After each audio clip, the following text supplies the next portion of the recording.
আসসালামু আলাইকুম। তো আজকে আমরা আমাদের প্রথম চার্ট সম্পর্কে জানবো, সেটা হচ্ছে কলাম চার্ট। কলাম চার্টের জন্য আমরা ভিজুয়ালাইজেশন, ডান দিকে যে ভিজুয়ালাইজেশন অপশান সেখানে গেলাম। এখানে প্রায় 30+ ভিজুয়ালাইজেশন টুল আছে, সেগুলো আমরা একটা একটা করে অনেকগুলোই জানবো। তবে আজকে আমরা প্রথমে কলাম চার্ট নিয়ে আলোচনা করব। কলাম চার্টের জন্য আমাদের ডেটা দরকার। আমাদের এখানে কোনো ডেটা এখন পর্যন্ত নেই, অর্থাৎ আমি ডেটা আপলোড করব বা ইম্পোর্ট করব। আমরা গেট ডাটা অপশানে যাব, সেটা ডেটা আপলোড যে ভিডিওটা ছিল ওইখানে দেখেছি। এখানে প্রায় 100-র মতো সোর্স আছে যেখান থেকে আমরা ডেটা আপলোড করতে পারি। তো আমি আজকে এক্সেল থেকে ডেটা আপলোড করব। মূলত এখানে ক্লিক করব। এই যে আমি আমার ডেটার যে লোকেশন সেখানে গেলাম, সেখান থেকে সিলেক্ট করলাম এবং ওপেনে ক্লিক করলাম।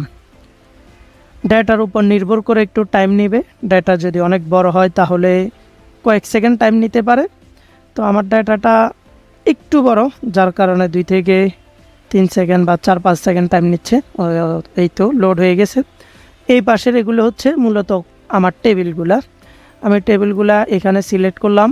এদিকে প্রিভিউটা দেখাবে। আমি চাচ্ছি আমার এই 3টা টেবিল নেয়ার জন্য, যার কারণে এগুলো মার্ক করে ফেললাম। আর এটা সম্পূর্ণ ক্লিন ডাটা, যার কারণে আমি ট্রান্সফর্ম ডাটাতে যাব না, আমি সরাসরি লোডে চলে যাব। ট্রান্সফর্ম কি, লোড কি, এটা আমাদের আগের ভিডিওতে আমরা বর্ণনা করেছি। আগের ভিডিও বলতে ডেটা আপলোড নামক যে ভিডিওটা আছে সেখানে। অতএব লোডে ক্লিক করব। লোড হচ্ছে, এটা তো একটু টাইম নেবে, হয়তো টাইম নিচ্ছে। এই তো মোটামুটি হয়ে গেছে আশা করি। হ্যাঁ, ডাটা লোড নিচ্ছে। আমাদের ডাটাটা এখানেই এই ডাটা সেকশানে আপলোড হবে, অথবা আমরা চাইলে আমাদের এই যে বাম পাশের দ্বিতীয় সেকশনটা আছে এখানেও ডাটাগুলো আমরা দেখতে পারি। আচ্ছা, এই যে প্রায় হয়ে গেছে, এখন ইম্পোর্ট হচ্ছে ডাটা। এত হয়ে গেছে। আমার এখানে কোনো এরর নাই, যার কারণে সম্পূর্ণ রোজগুলা, সম্পূর্ণ 1000টা রোজ আছে, এগুলা সম্পূর্ণই আপলোড হয়ে গেছে। আচ্ছা, 1000 রো না, এখানে প্রায় 70-80 হাজার রোজ ছিল, কিন্তু পাওয়ার বিএ কি করে, আমাদের স্যাম্পল হিসেবে 1000 রোজ নেয়। যদিও কাজ করে সম্পূর্ণ ডেটার মধ্যেই, কিন্তু স্যাম্পল হিসেবে সে 1000 রোজ শো করে। ওকে, আমাদের ডাটা আমরা পেয়ে গেলাম ডান সেকশানে। তো আমাদের কলাম চার্ট হিসাবে আমি এই যে দ্বিতীয়টা স্ট্যাকড কলাম চার্ট, সবচেয়ে ব্যবহৃত যে চার্টটা, এটাই নিলাম। এটাতে ক্লিক করলেও চলে, অথবা আমি এখান থেকে টান দিয়ে এভাবে নিয়ে আসলেও পারি। তো আমি ক্লিক করলাম, ক্লিক করার কারণে বড় হয়ে গেছে। সেটাকে রিসাইজ করে দেই।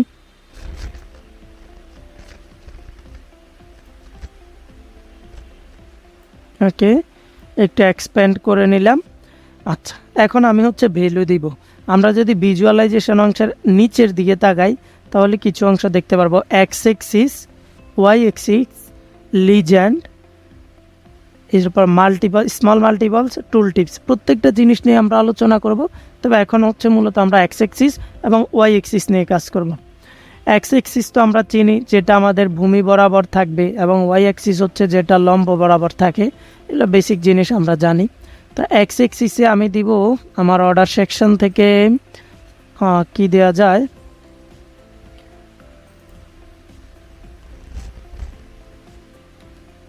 সাব ক্যাটাগরি অপশানটা আমি নিয়ে নিলাম এক্স এক্সিস থেকে।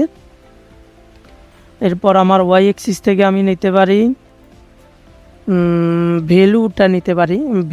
ওয়াই এক্সিসে আমি সেলসের পরিমাণটা দেখতে যাচ্ছি। এই যে আমার এখন গ্রাফটা ড্র হয়ে যাবে। আমি এক্স এক্সিসে সাব ক্যাটাগরির মধ্যে কি কি জিনিস আছে সেগুলো আমাকে এখানে দেখাচ্ছে। মানে phone sub category, chair sub ক্যাটাগরিগুলোর নিচে দেখাচ্ছে, এবং আমার বাম পাশে উচ্চতা বরাবর আমাকে দেখাচ্ছে টোটাল সেলসের পরিমাণ কত। তো এই হলো আমাদের মূলত স্টেক কলাম চার্ট। আর স্টেক কলাম চার্টের ক্ষেত্রে আরেকটা কিছু আমরা ফিল্টারিং করি। যেমন আমি যদি ডান পাশে যাই, আমার একদম ভিজুয়ালাইজেশন অংশের মাঝখানে যেটা আছে সেটা হচ্ছে ফরম্যাট মানে হচ্ছে আমরা এখানে কিছু পরিবর্তন করতে যাচ্ছি। কি পরিবর্তন? যেমন আমি চাচ্ছি যে এক্স এক্সিসের অফ করে দিতে। যদি আমি এখানে অন অপশানটা অফ করে দিই, তাহলে এক্স এক্সিসে আর কি এই যে সাব ক্যাটাগরির নামগুলো ছিল সেগুলো অফ হয়ে গেছে। আমি যদি অন করি তাহলে বুঝতে ক্লিয়ার হবে। ফোনস, চেয়ার, স্টোরেজ, এই জিনিসগুলো দেখাচ্ছে। আমি অফ করে দিলে সেটা আর থাকতেছে না। ঠিক একইভাবে ওয়াই এক্সিসও যদি আমি না রাখতে চাই, তাহলে সেটা অফ করে দিতে পারি, কিন্তু আমি চাচ্ছি এটা রাখার জন্য। আচ্ছা, লিজেন্ড অপশানটা অফ করার আমরা লিজেন্ড দেই নেই, লিজেন্ড কি সেটা আমি দেখাবো পরে। আপাতত এবার জুম স্লাইডার এগুলোর দরকার নাই নর্মালি, তবু আমি দিয়ে দিলাম, মানে আমি আমার পছন্দ অনুযায়ী জুম ইন জুম আউট করতে পারি।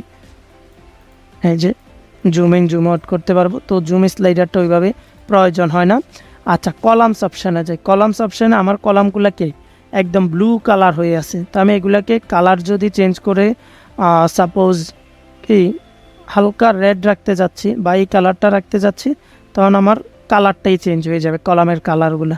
তো এখান থেকে আমরা মূলত কালার চেঞ্জ করতে পারি, সেটা ডিফল্ট হিসেবে ছিল ব্লুয়ে রেখে দিলাম। এরপরে এখান থেকে কালার তো চেঞ্জ করা শেষ। স্পেসিংয়ে যদি আমি যাই, তাহলে স্পেস দরকার নাই মূলত, এটা হচ্ছে বাড়ানো কমানো কলামগুলোর মাঝে দরকার নেই। ডাটা লেভেলটা হচ্ছে কি, আচ্ছা আমি অন করলে বুঝে যাবেন।